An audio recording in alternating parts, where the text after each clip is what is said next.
Hello everyone. This is Tammy B on Business and welcome to my channel. Today I want to come with a topic that's really near and dear to me that I want to speak about. I tried to do the chat GBT, but it just didn't sound real to me, so I just want to speak from the heart on this topic. I do want to talk about when caregiving, when caregiving can become, I want to say toxic. It can be toxic, but I want to use another word besides toxic. Um, let's use this one. When caregiving becomes self destruction. Let's go with that one. When it becomes self destruction. So I'm speaking this from my heart. I don't have anything written out. I just want to speak from my heart because this is very dear to me. We can say this is my story time, and I'll call this part one of my story. I was a caregiver. I know it's already on my channel on some of my videos. I was a caregiver for my family. So I was taking care of two dear family members, my mom and my sister. Okay. So I was around the clock caregiver. So I quit my 9 to 5 in 2010 to go full force caregiving for my family. And yes, I really thought that I was really doing the work of God. But you can do the work, that God have called you to do, but you can also do it dangerously. And I did it dangerously. Okay. I forgot to live. I forgot to breathe. I forgot to sleep. I forgot what life was really about because I was caregiving 24 hours. I'm sorry this is coming natural from me because this is me. This is who I am. I am an addict of overcaring. I let myself go because I would get up in the morning, take my bath, put on some type of, big t-shirt, jeans, tennis shoes, and just fly over to my mom's house. And my sister, she's bedbound. My mom had one of her legs amputated, what the half, her leg down from the knee amputated. So I was doing caregiving for both of them, and I was getting help from the state. Okay, so just say when you are doing most of the caregiving, and when the state sends you somebody, sometimes those people don't show up. So guess who it falls on? It falls on you. Okay.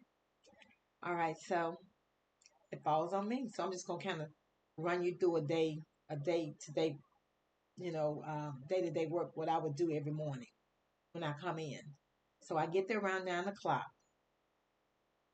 and I really worked. I did this every single day. And if I had caregivers, I let them off on the holidays because I didn't value my time. I let them off on the holidays. I was there every holiday. When I go in the morning, my mom will always be sitting up in a chair, and my sister's in the back. So you got to remind you she's been asleep all night. She can't move around. She can't get out the bed. So I have to go back and give her a bath, wash her clothes, take her. Well, she didn't have blood sugar, but I had to go ahead and give her meals so she can take her meds. And then I would go in there to my mom, take her insulin, give her shot, and give her medicine, and her breakfast as well. While they're eating, I'm cleaning. It's not, the house is not filthy because we're doing it every day, but I'm doing some little washing dishes and doing laundry at the same time. So I'm doing all this at the same time. Then some days I will have to go to Walgreens, pick up medication. Some days I would have to go to the grocery store. So I was doing all these things. So mind you, the shift was from 9 to 2. Then I would have to leave. I'll go home. I stayed about 15 to 20 minutes away. I go home. I come back because the shift starts back at 5:30 to 9. So I come back at 5:30, go back, change my sister, get her up and going, give her dinner, go take my mama blood sugar, do all this and give her dinner. Okay, and then in between, I'm washing dishes, getting everything together, getting them ready for downtime. So that means before I get ready to leave, I got to go and do my sister, change her, make sure she's straight, go and do my mom, same thing. This is day in, day out. I did this. So when I leave for the day, I take the garbage out. So when I leave for the day, I go home. I'm sitting back to get ready to do it all over again the next day. So you see how that burnt me out?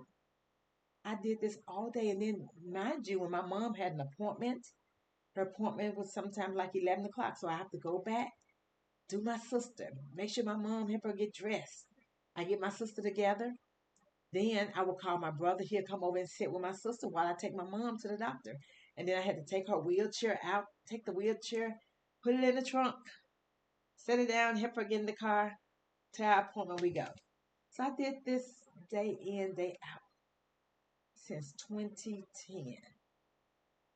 And I was so burnt out. This is a real story. I was so burnt out. I did that up until the pandemic. I did that. And then my mom passed away in 2017. So I did that until the pandemic. One day, this is a real story. I was so distraught. I was so tired. I didn't know what to do. I was so afraid that something was going to go lacking, something was going to go missing. But what was lacking was me taking care of myself. And I didn't do that very well. I didn't know how to do it. So one day I got in my car and I began to drive back, and my mind went blank. Serious. I didn't want to do that on here, but this is a true story. My mind shut off. I forgot where I was going. I backed back into traffic, and I hit this lady's van. She was coming down, and I just hit her. I just backed out and hit her, and she jumped out. She said, "Are you okay?" And I just couldn't remember what happened. My mind shut off. So I tried to run from this topic, but I think somebody needs this because it's so true. You can overcare for somebody that they can become a danger to you and to yourself, to you and yourself. This can be very dangerous if you don't take care of you first. Just think about when we're on the plane. You can have your two children with you. What do they tell you to do? They tell you to put the oxygen on yourself first because you have to be saved first. You are no earthly good if you can't take care of yourself. What you gonna do for somebody else? So this is a real true topic that I'm gonna go ahead and press forward with because I have a story to tell. I have a story to tell. I know what it's like to ask people to help you and your family when they don't, and they don't hear you when you're asking for help. I know what that's like. I know what that's like. I know what that's like. And it's hard. It's very hard. So I don't want to get on here, crying and nothing like that because this what the video is not about that. But I did want to tell that story of how my mind just blanked out or blacked out, whatever you want to call it. But I experienced that and it was very scary to me. Very scary. So if you like if you like content like this and you want me to go in depth and talk about things, what I've done to heal myself, what I am doing to heal myself, and put it down in the comment section. If you have gone through something like this, share your stories. We need to hear this. There is someone going through this right now that needs to be set free and don't know how because they think that it's no one like them, that they have to do it all, that we are independent. I don't want to be independent like that no more. I don't want to be like that no more because guess what? I missed out on marriages. I missed out on really even taking care of my son properly because he was like 13 when all this transpired. He was like 13. So I gave all of myself up to caregiving when I shouldn't have even done it like that. And I thought it was a godly thing to do, and it wasn't because I was sacrificing myself for others. which I shouldn't even went that way.